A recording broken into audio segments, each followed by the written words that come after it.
Mesdames, Messieurs, bonjour et bienvenue dans votre tribune presse Actu Média que vous propose Rewmi FM tous les dimanches à 11h, la 97.5.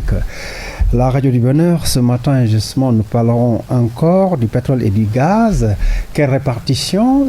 C'est par rapport au conseil présidentiel qui s'est tenu tout récemment, n'est-ce pas, à Diamniadio, où le président effectivement a convié les Sénégalais à réfléchir un peu sur la manière dont il faut justement répartir les ressources à venir du pétrole et du gaz. Beaucoup d'argent, c'est certainement attendu, beaucoup de milliards. On en parlera avec nos invités et on verra un peu ce que ça va servir pour le Sénégal et les Sénégalais. Le scandale des passeports diplomatiques, un député en détention, il s'agit du député Mamadou Sall. Évidemment, il a été mis sous mandat de dépôt, comme vous le savez. Parallèlement, le rapport Kilifeu est sorti de détention provisoire, même si par ailleurs la procédure se poursuit pour ce qui le concerne. Donc beaucoup de gens aussi ont été arrêtés dans ce cadre-là. Aujourd'hui, nous ferons le point aussi avec nos invités. Projet de loi sur la criminalisation de l'homosexualité au Sénégal. Là aussi, apparemment, les députés de la majorité ne sont pas favorable, du fait simplement que l'article 319 du Code pénal parle déjà d'actes de contre-nature réprimés au Sénégal et que peut-être il n'y a plus de matière à traiter, selon eux. En tout cas, ce serait en tout cas un faux débat. Nous verrons tout cela avec nos invités. Il s'agit de Abdou Aziz Seck, qui est déjà là en studio. Aziz, bonjour. Bonjour Hassan. C'est toujours un plaisir de venir à Rewmi FM. Je salue les auditeurs et auditrices de Rewmi FM. Absolument. Je lance un appel, un coucou à l'ensemble des chrétiens du Sénégal par rapport à la fête de la Nativité. Absolument. Que la paix soit avec eux. Amen. Et que cette paix-là soit répandue dans tout le Sénégal. Je salue aussi les responsables et les militants du département de Rufisque, plus précisément ma nouvelle commune, la commune de Sangalkam, qui aujourd'hui, par le biais des incohérences territoriales qui ont été corrigées, je me retrouve maintenant je ne suis plus à Bambilor, mais maintenant je suis au niveau de la nouvelle commune de Sangalkam, dirigée par le maire, l'actuel maire ministre des collectivités territoriales, du développement et de l'aménagement des territoires, le ministre Oumar Gueye, porte-parole du gouvernement. Merci Aziz, c'est un plaisir de vous recevoir. Je rappelle que vous êtes membre cadre justement de la CCR. Et bien entendu, vous venez de le rappeler, vous militez au niveau du département de Rufisque. Et ce n'est pas la première fois que vous venez à Actu Média, c'est la deuxième, si je m'abuse. Alors, en face de vous devrait être et sera certainement tout incessamment notre ami l'imam Masdiaye, parce qu'il s'agit beaucoup de questions où on évoque la morale. Donc, il nous parlera de tout cela. Lui aussi, il sera là tout à l'heure. Nous l'attendons donc avec impatience et pour nous assister à la cabine technique, notre ami justement Béchir Cissé et Penda qui s'occupe de la logistique.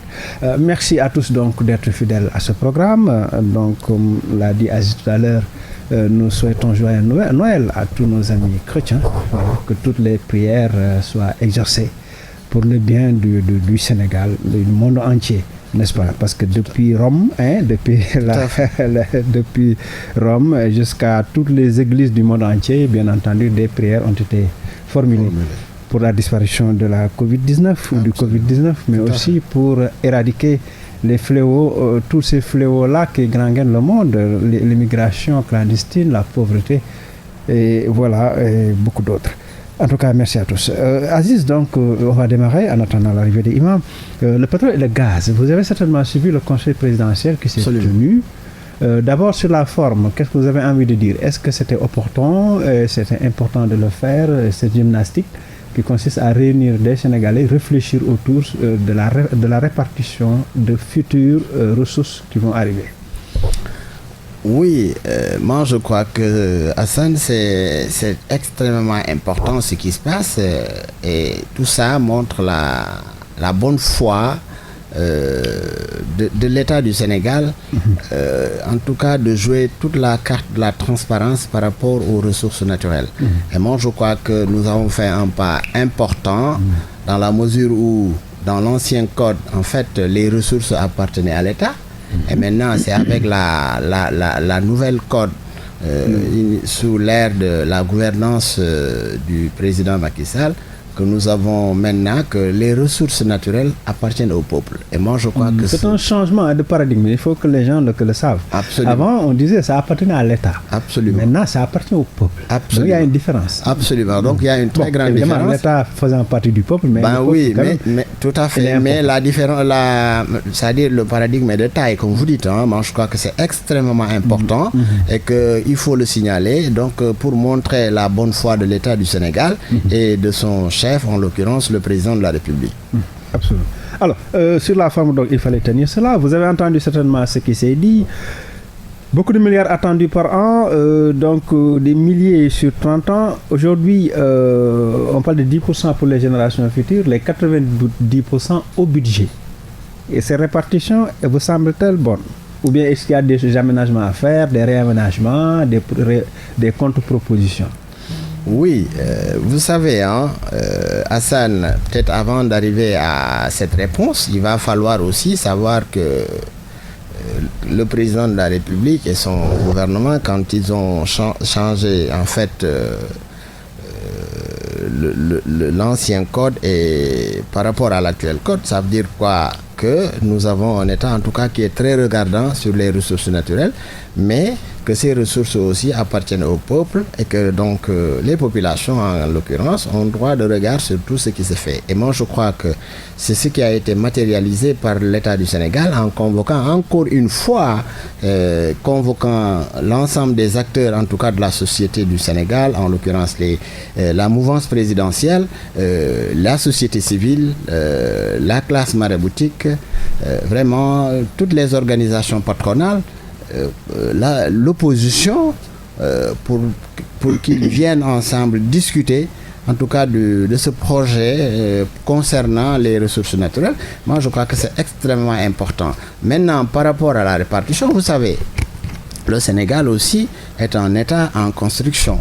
Et par rapport à tout ça, nous sommes en train de faire des efforts extraordinaires pour aller vers l'émergence. Et moi, je crois que donc le pétrole et le gaz est venu à bon heure, quoi, comme on dit. Maintenant, dans ce cas précis, le président de la République a fait un discours, en tout cas très rassurant et très promoteur, d'autant plus que il pense aussi aux générations futures, c'est-à-dire qui vont arriver. Ça ne veut pas dire aussi que ceux qui vont arriver, parce que ce que nous sommes en train de faire aussi va impacter positivement leur vie, même si nous parlons de les générations, parce que ce qu'on est en train de faire, parce qu'avec ça on va construire des hôpitaux, on va construire des universités, on va continuer à construire des écoles, des lycées, des postes de santé, on va continuer à aider les populations, on va continuer à, par exemple, à travers le plan Sénégal émergent, on avait décliné des axes pour vraiment aller à l'assaut des infrastructures. Et aujourd'hui, nous avons des programmes additionnels, si je peux m'exprimer ainsi, à l'image du PUDC, du PUMA, Promoville, tout ça pour permettre aux populations, en tout cas, de voir que leur terroir est en train de changer, mais de changer de manière extraordinaire. Et tout ça par l'œuvre d'un gouvernement qui est soucieux, en tout cas, de l'avenir de ses concitoyens. Et c'est par rapport à ça que nous saluons vraiment la dynamique impulsée par l'État du Sénégal et que le président l'a matérialisé à Diamniadio. Et moi, je crois que c'est extrêmement important et que cette répartition, pour moi, elle est vraiment de taille et qu'il va falloir aller dans ce sens-là. Dans ce sens. Aller dans ce sens, c'est-à-dire aujourd'hui, maintenant, le souci, c'est-à-dire qu'en fait, les interrogations, c'est par rapport au scandale qui existe dans le pays. Aujourd'hui, vous avez entendu ce qui s'est passé, un marché de gré à gré de 200 milliards à la SAR. Aujourd'hui, à la Poste, les gens ne peuvent pas prendre leur pension. Au niveau du Trésor, des trucs ont été arrêtés, des percepteurs du Trésor ont été arrêtés. Beaucoup d'actes de concussion, de trafic d'influence, de corruption en tant que détournement, noté ça et là, d'enrichissement illicite même. Le président n'évoque pas le sujet Mais il semble dire que pour le pétrole, ça ne sera pas le cas. Est-ce qu'aujourd'hui, on ne peut pas douter quand même du fait que, justement, actuellement, il y a trop de scandales de corruption dans le pays? Non, Assad, vous savez, on ne peut pas douter de la bonne foi du président de la République. Hein. Par contre, ce que je peux dire, en tout cas, par rapport à tout ça, il faut voir qu'avec l'arrivée du président en 2012 au pouvoir, on est accédé au pouvoir avec le Yono Yokoutéji. Oui. Et en 2014, nous avions mis en place le fameux plan Sénégal émergent. Et le plan Sénégal émergent était décliné sur 3 axes. Axe 1, transformation structurelle de l'économie vers une croissance inclusive. Et l'axe 2, c'était sur le développement durable, l'action sociale. Et maintenant, sur l'axe 3, précisément, où on parle de la paix, la sécurité et surtout la bonne gouvernance.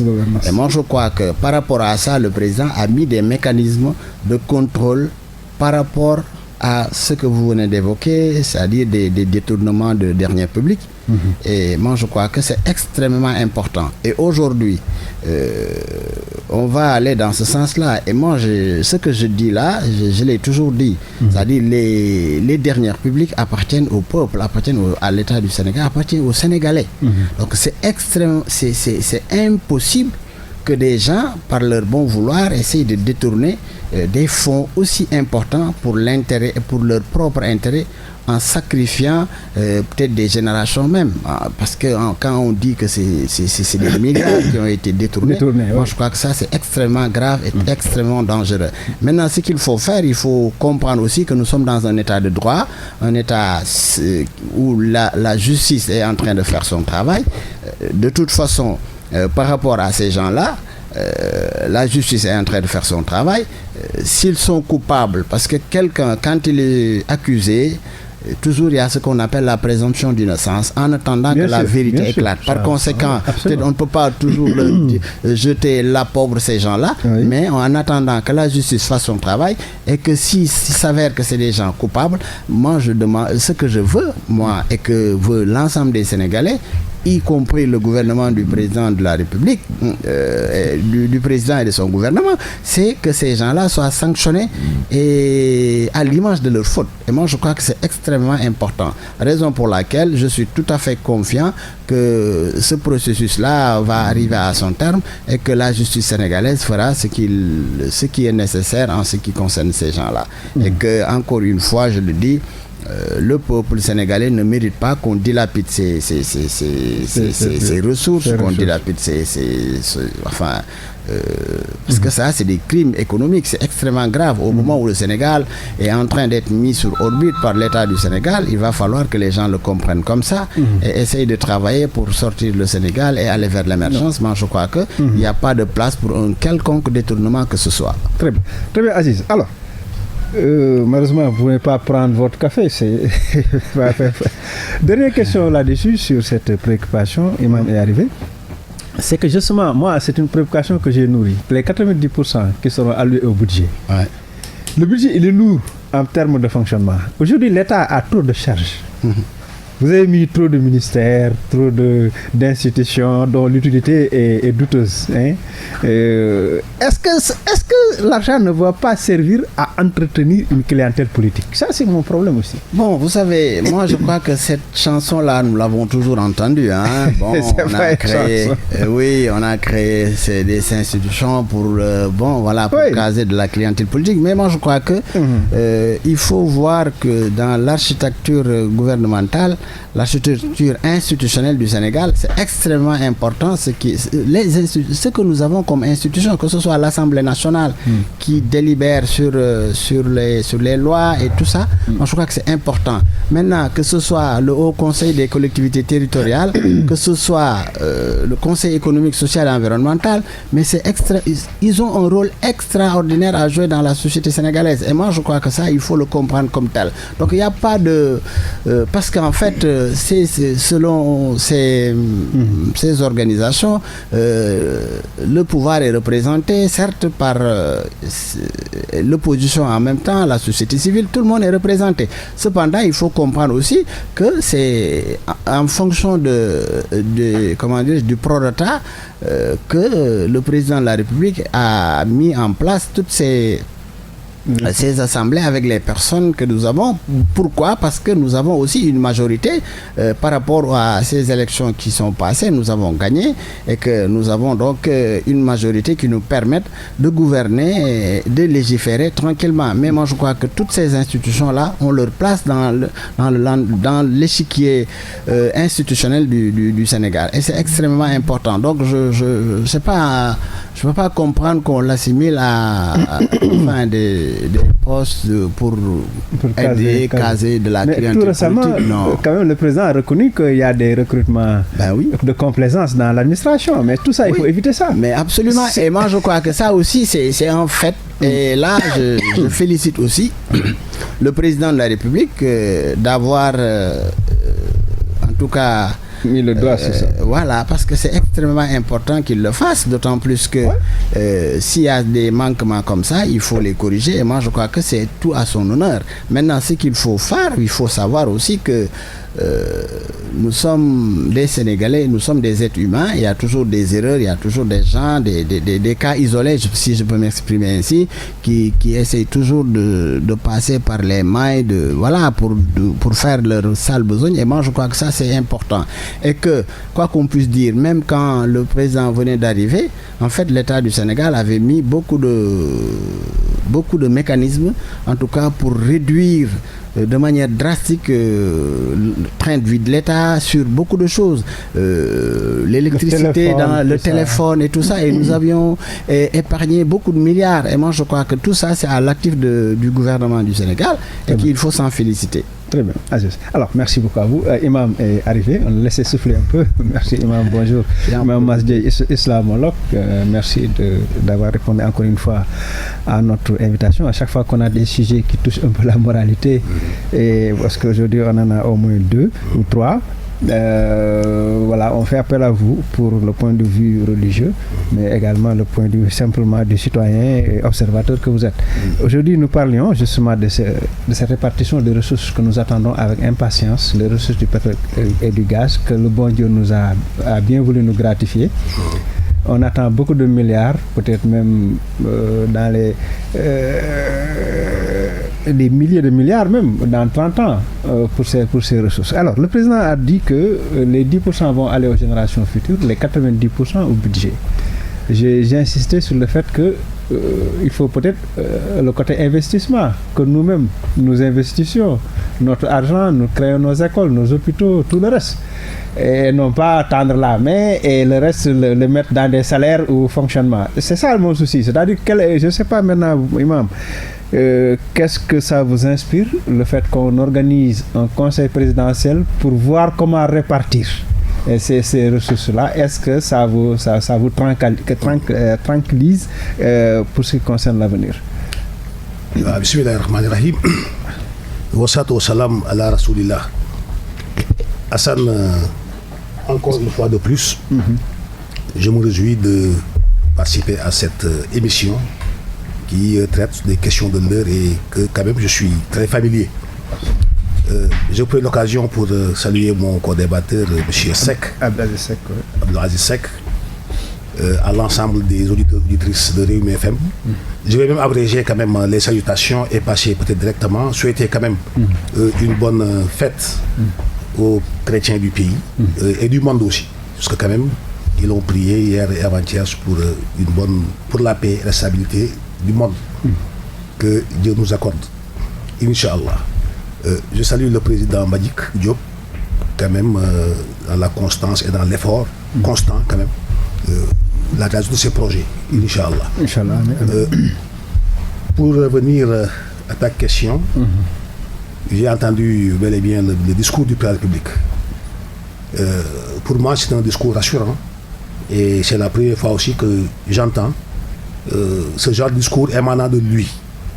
Bon, ce changement de discours, de caractère aussi sur ce fait évoqué, les ressources, est quand même très instructif. Quelque chose de réconfortant. Ouais, c'est réconfortant, c'est rassurant quand même. C'est quand même les bénéfices.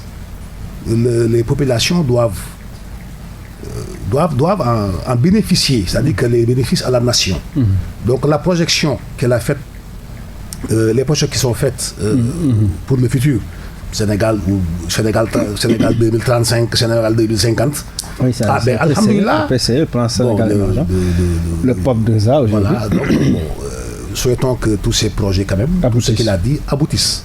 Parce que quand même, c'est son vœu et c'est ce qu'on qu'il combatte peut-être la corruption. Bon, voilà, la corruption, vous savez, c'est un problème sérieux. La corruption, le népotisme, le favoritisme, comme vous venez de l'évoquer en dernière position sur ce que le président a dit concernant ces emplois que l'on voit dans certaines structures qui n'ont pas de place là-bas. Et il a mis le doigt là-bas, c'est très important. Vous allez dans les hôpitaux, un peu partout, vous voyez des gens qui ne savent rien, qui sont venus dans ces billets, on ne sait pas par quelle voie. Donc les ayants droit, ceux qui ont appris, qui ont fait tout, restent chez eux pour prendre la terre. C'est n'importe quoi, allez partout ici. Donc moi, quand même, ces deux derniers points que le chef de l'État a mis le doigt, vraiment sur les ressources pour la projection du futur, 90% par ici, les 10% par là-bas. Nous souhaitons qu'il fasse ce que Dieu a dit dans le Coran. Qu'il fasse ça, parce qu'il l'a dit quand même. Et puis moi, je suis aussi convaincu quand même de cette dernière sortie que beaucoup de choses, Hassan, vont peut-être changer. Hein. On espère, hein? Bon, on espère. C'est notre souhait. Je m'excuse quand même de ce retard. Bon, d'ailleurs, d'ordinaire, j'étais sur le premier. Ouais. Oui, donc, avec le temps et tout ça. Ça c'est des choses qui arrivent. Hein. Voilà. Il y a toujours des contraintes. Je salue mon ami Abdelaziz avec son joli nom. Merci beaucoup. Alors, 11h25, justement, on va passer au second sujet relatif au scandale des passeports diplomatiques. Aziz, finalement, un député de Benno Bokk Yakaar est en détention. L'autre député ne l'est pas encore, Boubacar Biaye, mais c'est Mamadou Sall qui a été pour le moment mis sous mandat de dépôt. Et par là même, on a libéré Kilifeu. N'avez-vous pas le sentiment que la justice a obéi un peu à la pression populaire? La justice a obéi à la pression populaire, je ne le pense pas. Je ne le pense pas pour la bonne simple raison que le Sénégal, il y a toujours eu des gens qui ont toujours des problèmes avec la justice et que la justice a toujours travaillé à son rythme en fait. Et qu'il faut comprendre aussi que la justice sénégalaise est en train de faire un excellent travail. Maintenant, que ce soit les impliqués, qu'ils soient du bord de la mouvance ou de l'opposition ou de la société civile, la justice fera son travail. Et que pour que la justice puisse faire son travail, il va falloir aussi que les Sénégalais et les Sénégalaises que nous sommes lui fassent confiance et leur faire confiance. Moi, je crois que c'est extrêmement important parce qu'à chaque fois que la justice rend un verdict, vous savez, si c'est pas favorable à certains, ils disent oui, la justice n'est pas indépendante, la justice ceci, la justice cela. Et que si c'est favorable, généralement ils se tuent, hein,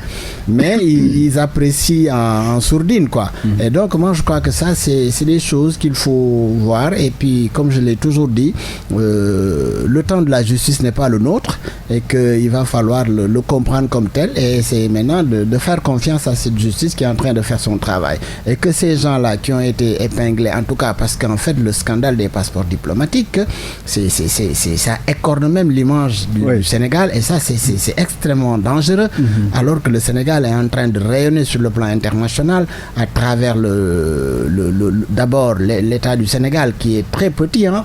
Vous savez, le Sénégal du point de vue territoire, population, vraiment, voilà, le Sénégal est un petit pays, mais un pays très grand à l'échelle internationale. Pourquoi? Et ça depuis nos anciens présidents, que ce soit depuis du temps de Senghor, Abdoulaye Wade, Abdou Diouf, et aujourd'hui avec le président Sall, le Sénégal a toujours rayonné sur le plan international. Et qu'aujourd'hui, on est en train de voir que vraiment le leadership incontestable du président Macky Sall, et nous le vivons au jour le jour. Déjà, le président doit aller à l'Union africaine pour la présidence. Et vous voyez, nous sommes aussi, l'Afrique subsaharienne avec tout ce qui se fait présentement au niveau de l'Afrique de l'Ouest. Nous sommes, en fait, c'est comme le Sénégal est comme une ceinture de feu avec nos voisins où il y a toujours des problèmes. Voilà, la sécurité est de mise, quoi. Et le président est en train de travailler sur ça. Moi, je crois que écorner cette image de marque du Sénégal par des gens qui sont là, mis par leurs propres intérêts, je dis, donc il faut qu'il y ait aussi des sanctions. Et moi, je crois que c'est dans ce sens-là que l'État du Sénégal, par le biais du ministre de la Justice, ont actionné à l'Assemblée nationale pour que ces députés qui bénéficiaient d'une immunité parlementaire, que ces immunités puissent être levées pour qu'ils puissent être jugés et condamnés s'ils sont coupables. Et moi, je crois que ça, c'est extrêmement important. Effectivement, c'est important. Alors, merci Aziz. Alors, Imam, justement, aujourd'hui, il y a un scandale de passeports, on trafique, on vend des passeports comme on vend des pains avec des millions, beaucoup de gens arrêtés au niveau des affaires étrangères, de la présidence. Aujourd'hui, un député même est en détention. Mais qu'est-ce que vous avez envie de dire aux Sénégalais dès lors qu'aujourd'hui, c'est vrai, la majorité du peuple souffre, mais ceux qui sont censés être aisés, eux-mêmes versent dans les détournements. Voilà. Qu'est-ce qui pourrait expliquer ce processus-là? Moi, je dirais simplement que c'est la perte des valeurs et ce que nous vivons. Nous sommes dans une période difficile, extrêmement difficile, mais la morale aurait empêché certaines personnes, avec ce que vous avez dit, avec des aisances. Oui, ceux qui ont des avantages. Oui. Que l'on voit dans ces caniveaux. Quand c'est bassesse. Bon, voilà. Donc, moi, j'aimerais que justice s'applique sur toute sa rigueur concernant cela pour que quand même les leçons soient tirées. Donc, là, les images ont fait le tour. Ce n'est pas seulement scandale du député et de Simon, ça c'est les derniers. Donc il y a un avis plus colossal. Un député de la mouvance a été épinglé, a fait le tour du monde avec des liasses d'argent et beaucoup de choses. Bon, quelques semaines plus tard, il s'est retrouvé chez lui. Bon, donc, voilà. Donc, c'est ce qu'on dit sur l'impunité au Sénégal. C'est ça. Donc, parfois. Où allons-nous? Bon, s'il y a d'autres qui s'aventurent aussi à faire ces choses sans que rien en retour ne leur arrive. Donc, c'est ni l'honneur ni la dignité. Quand tu as quelque chose à sous le réel, mais il faut être quand même digne. Et aussi, vous avez des... Parce que quand même, Hassan, mon cher Hassan, vous savez, quand les valeurs disparaissent aussi, tu ne penses pas à ta femme ou à tes enfants qui vont à l'école demain. Actuellement, maintenant, c'est banal. Hein? Ton père, on l'a épinglé ici. C'est-à-dire la corruption à un niveau tel que les gens l'ont banalisé. Maintenant, c'est dans le sang. Voilà, on le fait à l'Assemblée, à la présidence, à la justice. Je ne dis rien à la justice de ce pays. Hein. Je ne dis rien à la justice de ce pays. Je sais que ils sont dans les normes qu'ils utilisent pour faire le boulot. Ils essaient de faire leur travail. Mais c'est très compliqué. Et vous savez, moi, je sais qu'il n'y a qu'une seule justice, la justice divine. Nous sommes des croyants aussi. Chacun doit penser à chaque fois qu'il prenne une décision, qu'il réfléchisse sur les conséquences. Sur les conséquences de demain. Et aussi savoir que ces ressources qu'on est là, qu'on nous vole, qu'on réduit le Sénégal toujours en arrière, n'est pas ne le concerne pas. Ce qui les concerne, c'est que ce Sénégal-là doit être bien retenu, bien soutenu. Mais pas par des gars qui font de la malversation au quotidien, qui est même maintenant dans leur ADN. Bon, le cas de député qui est en prison et l'autre qui est sorti, ben moi je vous dis que le Sénégal, on doit être à une certaine époque où maintenant, on peut laisser chez eux et les attendre quand ils ont besoin. On les prend. C'est même pas les mandats de dépôt comme du pain qu'on amène chez le boulanger, c'est pas ça. Lui, il était député. On a enlevé son immunité parlementaire. En attendant, on peut l'inculper, le laisser chez lui. Absolument. Absolument. Bon, quand Simon est sorti, on l'a laissé là-bas aussi. il y a 2 poids 2 mesures. Kumba Amde, Kumba Oulbaï. Moi je ne dis pas même ce que Simon a fait par rapport à ce que les autres ont fait. Les autres sont rentrés chez eux depuis longtemps. Mais Simon devait même pas aller en prison, il devait rester chez lui en attendant qu'on appelle, ils sont où il habite. Voilà, il vient à la maison, on le juge, et puis bon, on l'a libéré ces quelques jours. Peut-être que c'est une bonne initiative. Mais quand même, que nos gouvernants sachent aussi que rien n'est éternel, qu'ils n'ont été là. Ils ont demandé que c'est les meilleurs qu'ils peuvent suivre aux besoins des Sénégalais, c'est ça, mais quand même, toujours dans la droiture. La justice fera son travail. Moi, je ne dis rien à la justice. De toutes les façons, ils font le travail et notre justice, Inch'Allah, est là-bas. Très bien. Alors, rappelez aux auditeurs qui suivent sur Actu Média, sur Rewmi FM, Actu Média du moins, la 97.5. Ce matin, nous recevons Imam Masdiaye, islamologue, et en face de lui, Abdou Aziz Seck, il est membre de la CCR, un cadre républicain. Alors, Aziz, justement, l'impunité. Aujourd'hui, tout le monde craint, parce que y a la corruption à côté, il y a l'impunité, il y a des gens qui ne sont pas forcément inquiétés. Imam vient de citer le cas de ce député avec les faux billets qui est rentré chez lui, etc. Aujourd'hui, on a eu le sentiment que quelque part, il y a beaucoup de gens qui sont protégés, malgré le fait qu'ils versent dans des malversations. Oui, enfin, vous savez, moi je crois que Hassan, je l'ai tantôt dit, Imam, en fait, pour dire que on ne devait pas s'émouvoir de ce qui se passe. Pourquoi? Parce qu'en fait, je l'ai dit, le temps de la justice ne dépend pas des humeurs des politiques que nous sommes, que ce soit du bord présidentiel ou de l'opposition ou de la société civile. Donc la justice, il a son temps par rapport au dossier. Et moi, je crois que par rapport même aux libérations de certains, ça dépend aussi des éléments que le juge a en face pour apprécier, en tout cas, quelqu'un qui doit être mis en liberté provisoire, qui doit être condamné, qui doit être sous contrôle judiciaire. Tout ça, laissons la justice d'apprécier et de faire son travail là-dessus. Et moi, je crois que c'est vrai, quand on parle de il y a trop de mandats de dépôt en fait, et que les prisons sont peuplées. Mais si aujourd'hui aussi on s'aventure à ce que si quelqu'un fasse un scandale, on l'entend ensuite, on dit bon, tu peux aller à la maison. Non, moi je crois que là aussi il y a un problème. Ceux qui commettent des fautes, quoi qu'il advienne, ils doivent être pris, mis en détention provisoirement, que la justice fasse son travail. Peut-être il y a des circonstances atténuantes pour certains par rapport à la gravité ou non de la faute commise, pour les mettre en prison ou pour les mettre en liberté provisoire ou en résidence surveillée. Moi je crois que tout ça c'est des mécanismes que la justice utilise à bon escient pour juger en tout cas l'ensemble des Sénégalais que nous sommes, sans distinction d'appartenance. Voilà. Est-ce que vous avez le sentiment que les passeports ne devraient pas être distribués comme ça? Apparemment, est-ce qu'il faut revoir les systèmes de distribution oui, moi je crois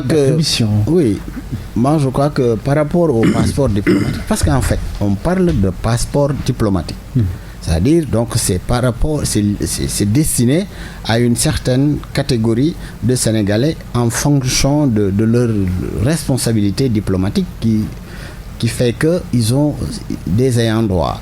Donc je pense que ce qui se fait aujourd'hui, ce qui a été en tout cas décelé, on peut pas incriminer toute l'administration en fait du ministère des Affaires étrangères ou de la présidence de la République, parce qu'en fait, moi je dis que dans chaque compartiment de la société, il y a toujours des actions isolées.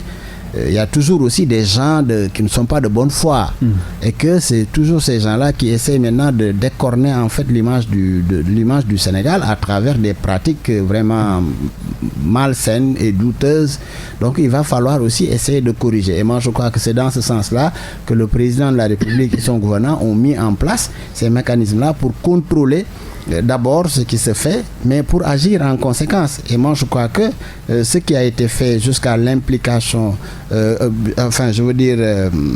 jusqu'à ce qu'il y ait la levée de l'immunité parlementaire de l'honorable député, qui est de la mouvance présidentielle, donc ça prouve la bonne foi de l'État, en tout cas d'assainir son secteur qui est en tout cas entaché, en l'occurrence le service des passeports et tout ça. Et moi, je crois que les choses vont évoluer dans un avenir proche à ce que tout se fasse dans en tout cas la délivrance des passeports doit être quelque chose de très sérieux, parce que ça dépend aussi de l'image de marque du Sénégal, parce que tout le monde ne peut pas se retrouver avec un passeport diplomatique. Donc, et moi je crois que ça, il va falloir qu'on y travaille davantage pour éradiquer vraiment ce problème-là. Absolument, Aziz. Alors, une petite pression à ça. Oui, imam. Pour revenir à monsieur Aziz. Mon oncle Aziz, la famille de ma maman, c'est une secte. D'accord, très bien. Je ne généralise pas sur le fait des dépôts, des bandes de dépôts. Bon, c'est pas quelqu'un qui a fait ceci. On le prend cueille comme ça, on l'amène au mandat de dépôt, comme on dépose les gens comme ça. Mais si c'est avéré que les préalables ont été faits, il n'y a aucun problème. Mais pas quelqu'un qu'on attrape en flagrant délit, quoi qu'il en soit, qu'il soit ministre, député ou quoi ça. Bon, il dit je suis malade. Je suis malade, je ne peux pas rester ici. Il fait ses manigances, on le sort, il reste chez lui. Mais une fois que tu vois, il faut qu'il y ait beaucoup de problèmes dans cela. Mais je ne généralise pas, mais dans le fond, mais les formes. Ça pose problème. Il faut y avoir quoi, Inch'Allah. Alors, Imam, justement une autre question par rapport au fait que des gens pensent qu'avec l'argent de la corruption, ils peuvent faire nourrir leur famille. Qu'est-ce que vous dites à tous ceux qui croient que cet argent indu là, on peut nourrir sa famille et continuer à adorer le bon Dieu vraiment sans conséquence? Voilà, donc Hassan Sarr, vous pouvez poser une question qui est un débat. Une question qui est un thème que l'on doit faire ici. Profondément, parce que le terme, la corruption, le Coran a dit, voilà, tout de suite, ne commettez point de désordre sur terre, cependant que je l'ai déjà assaini. Il parlait là de la corruption. Voilà, tout de suite, fil ardi, ba'da islahiha. Wado khawfan wa tamahan, dans la sourate Al-Ahraf, là-bas au 7e. Quand il venait de Bakhara jusqu'à Nassi, 7e. Ce désordre que bon Dieu parle, c'est la corruption. La corruption vous amène directement à l'usure. Dieu, le prophète a dit 4 catégories de gens ne verront pas le paradis. Les gars qui mangent l'usure et la corruption en font partie. Oui, les gens qui font les 4e en font partie. Il a dit dans le Coran, Wazaru ma baqi min riba. Que vous mangez ce qui n'est pas licite. Vous amenez ça chez vous. Vous achetez du sac de riz. Vous vous remplissez le ventre. Et vous demandez en prière que Dieu vous donne. Dieu ne vous donnera rien. Parce que Dieu a dit Kulo, min tayyibati ma razaqnakum. Vous mangez de ce qui est licite. Mangez de ce qui est licite. Ce que tu gagnes, ce que tu as appris, ce que tu connais, ce que tu sais. Vous savez, aux temps anciens là, non, les Serigne Touba, les Malik, les Baïnas, pour être plus proche de notre civilisation, parce que bon, c'est le 19e, fin 19e siècle, 21e siècle, etc. On peut parler, on se comprend. Eux tous, quand ils levaient les mains pour demander à Dieu, Dieu exauce rapidement. Parce que tout ce qu'ils mettaient dans leur ventre, c'était licite. C'est eux qui étaient au champ. Ils ne faisaient pas travailler un sourd pour ne pas le payer. Voilà, eux-mêmes, c'est eux qui commençaient le boulot. Parce qu'ils ont appris le Coran qui dit Kullo mimma fil ardi alalan tayyiban. Nous ne comprenons pas ce alalan tayyiban. Nous, on dit que l'argent est là, je vais faire travailler les gens, je ne les paye pas. Tu vas t'engraisser le ventre, tu vas te grossir le ventre. Alors, voilà, un bon porc, c'est que tu manges que du feu.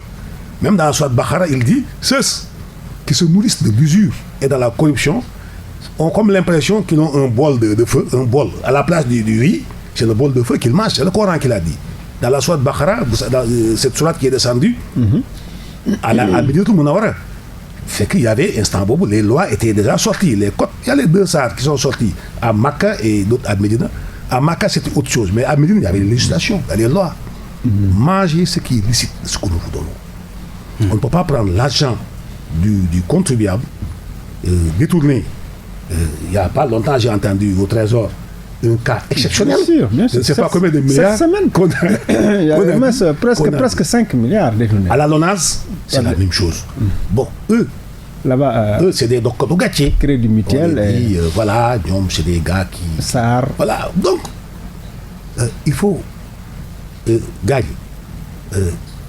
une éducation religieuse, rigoureuse, nous pouvons inculquer aux enfants. Parce que Magni, les anciens ne volaient pas. Ils mangeaient du licite, ils demandaient Dieu exaucé. Mais nous, non seulement tu n'as pas le niveau pour être quelque chose. Et puis il y a des gens qui prennent et qui donnent à leur marabout aussi. Ah ben oui, les marabouts et aussi. Et ce qu'ils donnent là, c'est pas licite. Hein? C'est pas le marabout même.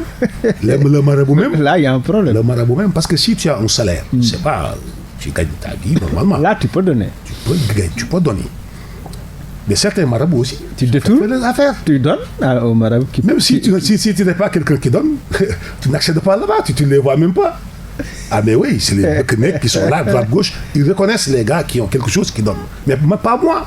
Là, moi si vous n'êtes pas reçu, vous le dites. Je ne suis pas reçu. Ou bien j'ai fait la queue pendant 6 mois pour être reçu.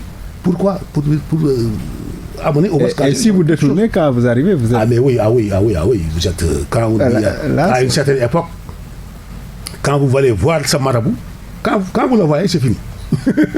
À l'époque, j'ai entendu quand j'étais enfant, quand vous allez voir ce marabout, dès qu'il vous voit, c'est fini. C'est fini. Vous êtes à l'abri. Vous êtes à l'abri, voilà. On ne vous poursuit pas. On ne vous poursuit pas. Donc, que Dieu nous donne donc là, c'est un problème. Force et quand même la foi. Parce que la croyance et la foi font deux aussi. Nous sommes tous des croyants. Mais Iman, c'est quoi? C'est Iman qui vous dit que ne vole pas. Ça, c'est pas pour toi. Le Coran a dit la bonté pieuse ne consiste pas seulement à tourner le visage vers les Khibla ou les Djapak yoyu. Non. Ça a à voir la piété. Très bien. La croyance. Quand vous croyez en Dieu, quand vous avez la foi, vous laissez un coup d'œil aussi à l'akhirah. C'est important. C'est important. Merci, Imam. Bon, de toute façon, à transformer cette scène en... non, c'est important. Le sujet est important. Il fallait peut-être voir cet aspect-là, c'est important. On va aborder 15 minutes, il nous reste 15 minutes. Et véritablement, on va aborder des sujets avec vous, Aziz. On va commencer sur la loi sur la criminalisation de l'homosexualité. Aujourd'hui, les membres de la société civile ont porté le projet. Des députés également voulaient le faire.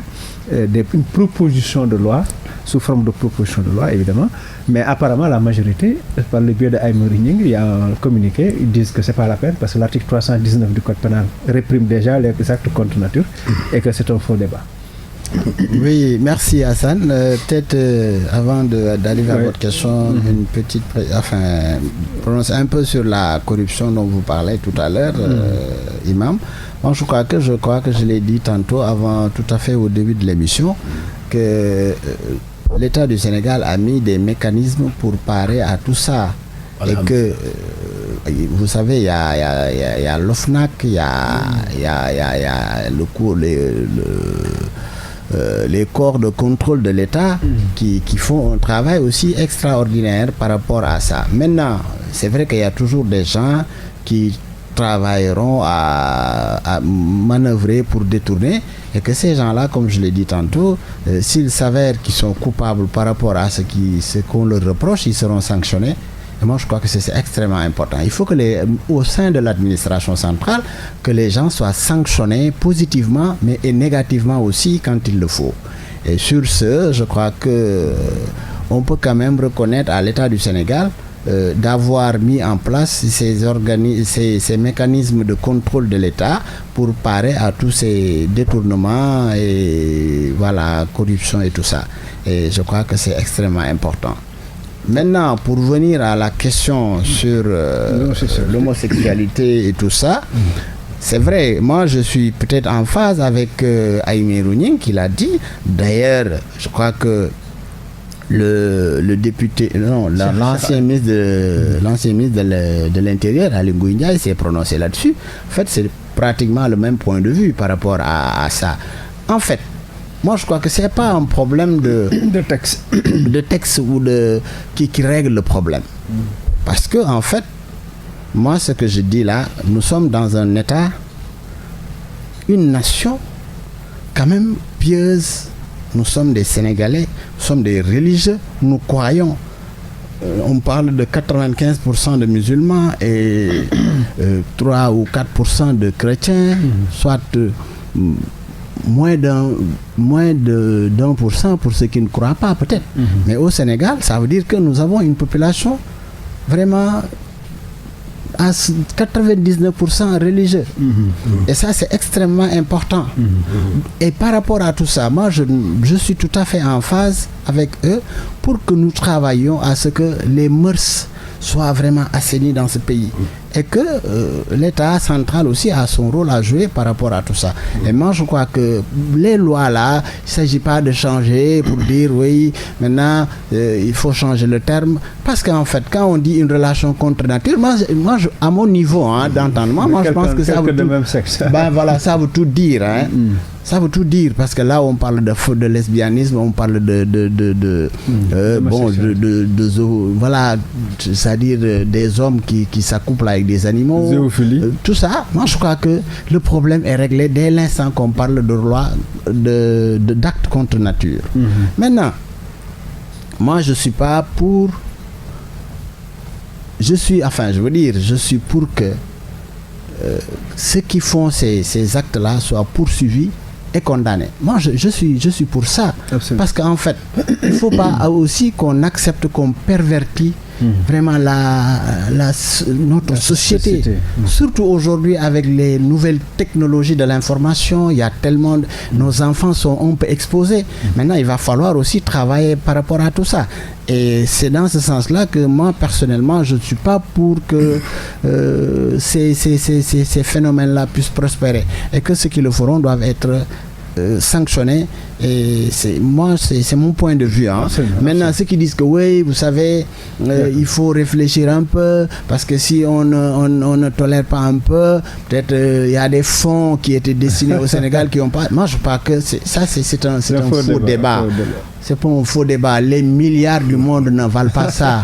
Il va falloir que nous soyons conséquents avec nous-mêmes, qu'on prenne nos responsabilités, que l'État central prenne ses responsabilités pour que des choses pareilles ne puissent pas se reproduire, en fait, ne puissent pas prospérer. Maintenant, vous savez, les gens, peut-être quelqu'un qui est dans sa chambre, dans l'intimité de sa chambre, c'est privé, on ne peut pas tout contrôler. Absolument. Mais en tout cas, que les gens sachent qu'au Sénégal, l'homosexualité est banni. Je ne parle pas interdit, je dis est banni. C'est le mot le mot n'est pas trop fort, parce qu'en fait c'est par rapport à la gravité de la chose. Et bon, c'est dans ce sens-là que j'abonde, et je crois que l'ensemble des Sénégalais aussi savent que c'est ça. Maintenant, ce que je ne veux pas, et c'est là où je vais terminer, il ne faut pas aussi qu'il y ait une certaine catégorie de l'opposition essaye maintenant de manipuler l'opinion publique en disant que oui, l'État du Sénégal, vous savez, ils ne veulent pas se prononcer là-dessus, ils sont en train de dire oui, pourquoi pas une autre loi, parce qu'en fait c'est leurs intérêts. Non, il n'y a rien du tout. Ils sont tout simplement conséquents. Ils ont interprété la Constitution et qui voient qu'aujourd'hui nous n'avons pas besoin de voter une loi pour ça. Maintenant, la criminalisation, c'est ça. Mais ce qui dit contre nature, pour moi, veut tout dire. Maintenant, s'ils veulent maintenant jouer avec des mots, tout ça, bon, on leur laisse. Nous sommes un État démocratique. Les gens sont libres aussi d'exprimer leurs opinions sans conséquence. Par conséquent, voilà, ils peuvent le faire. Mais qu'ils sachent que moi, ce que je ne veux pas, c'est qu'il y ait une manipulation de l'opinion publique par rapport à cette question sur l'homosexualité. Merci Aziz. Alors, Imam, justement cette question relative à l'homosexualité au Sénégal. Apparemment, beaucoup de leaders occidentaux viennent ici nous rappeler qu'on doit supporter ou légaliser, et il y a des Sénégalais qui ont pris leur bâton de pèlerin pour criminaliser même cet acte contre nature. Mais apparemment, bon, comme Aziz l'a dit, certains pensent que c'est pas la peine. Excusez-moi, Imam, une petite précision pour dire aussi que le chef de l'État, moi je crois que quand tu as parlé des autorités occidentales qui viennent au Sénégal, en l'occurrence des présidents des puissances étrangères, ils ont travaillé sur ça, mais le président de la République est resté ferme dans ses bottes en leur disant que au Sénégal, tant que je suis là, il n'y aura pas de libéralisation de l'homosexualité. Moi, je crois que ça, c'est un élément de taille qu'il faut saluer à sa juste valeur aussi. Alors, Aziz, comment dirais-je? Mais vraiment, moi, je salue toute la pertinence de M. Seck sur la réponse que je devais dire. C'est en fait, vous êtes en phase, quoi. Donc voilà, donc nous sommes en phase. Parce que vous savez, des fois, les mots ont leur sens et leur percussion. Bon.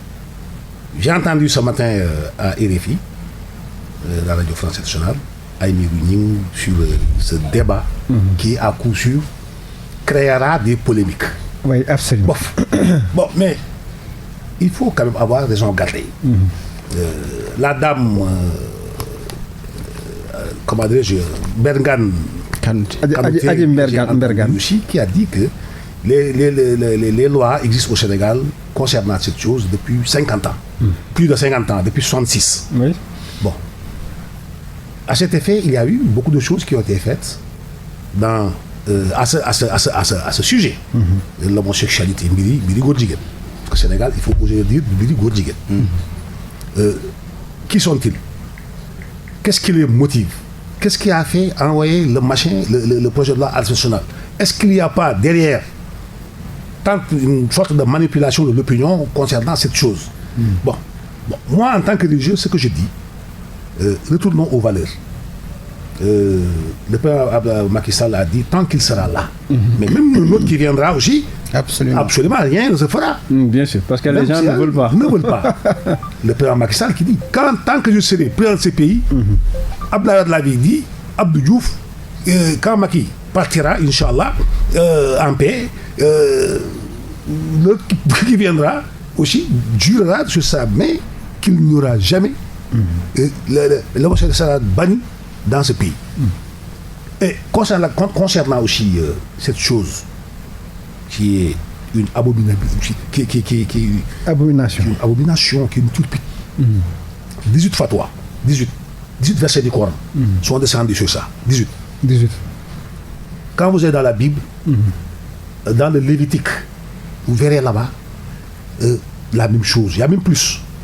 Bon, quand vous lisez la Grèce antique concernant ces choses-là, pour parler maintenant du danger, on coupait carrément les organes de ceux qui ont été pris en flagranterie de cela. Parce que l'islam aussi accorde comment dirais-je là, un sens particulier à la flagrance. Ici, on confond un Godjigen avec Korhamni, il marche comme une femme, un travesti ou quelqu'un qui il est né comme ça, bon, on peut le tuer. Et efféminé.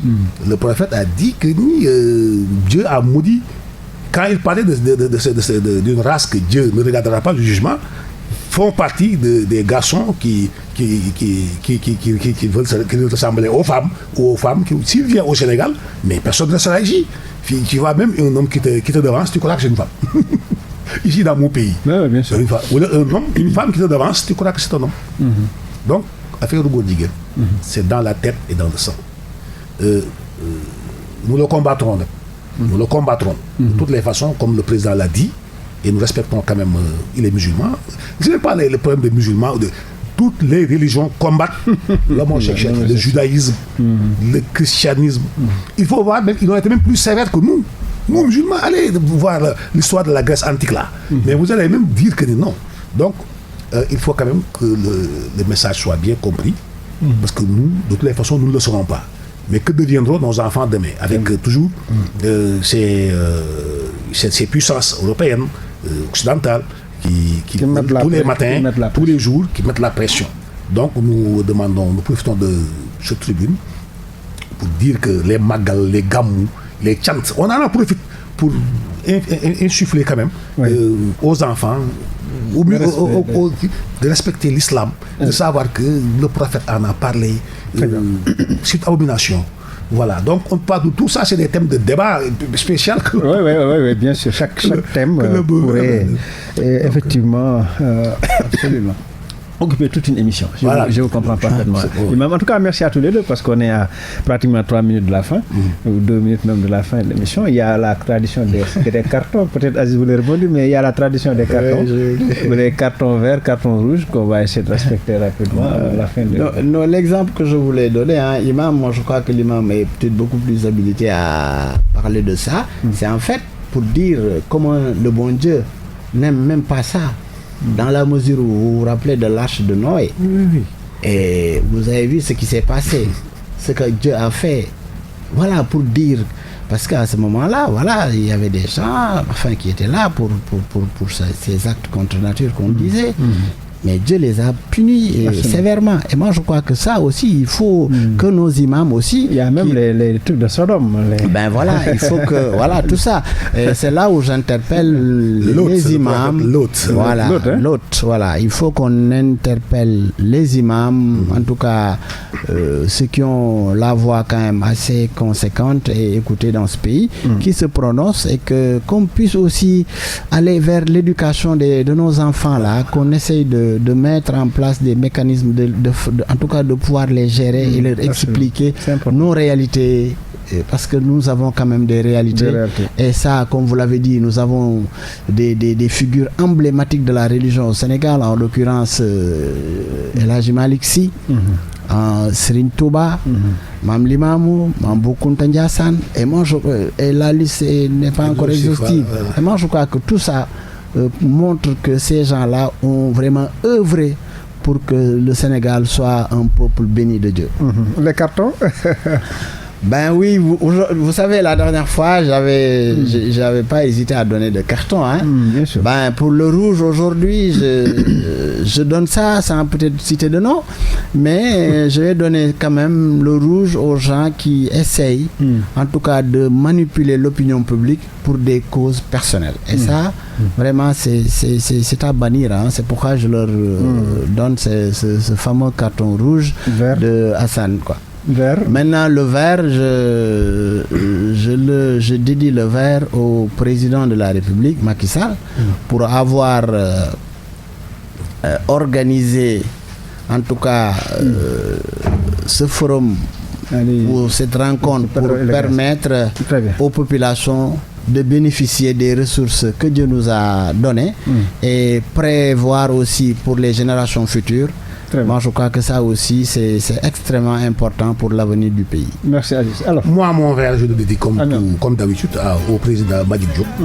Très bien. L'effort dans la constance, voilà, les projets que Dieu, quand même, il a transporté l'Afrique aux États-Unis. Important. Le carton rouge, je le dédie à Aliou Cissé, le sélectionneur, qui a mis quand même dans sa liste les joueurs malades qui ne peuvent pas jouer. Voilà, c'est ça. Des joueurs qui sont blessés, qui ne peuvent pas jouer. Merci Imam d'entrer sur le terrain de football.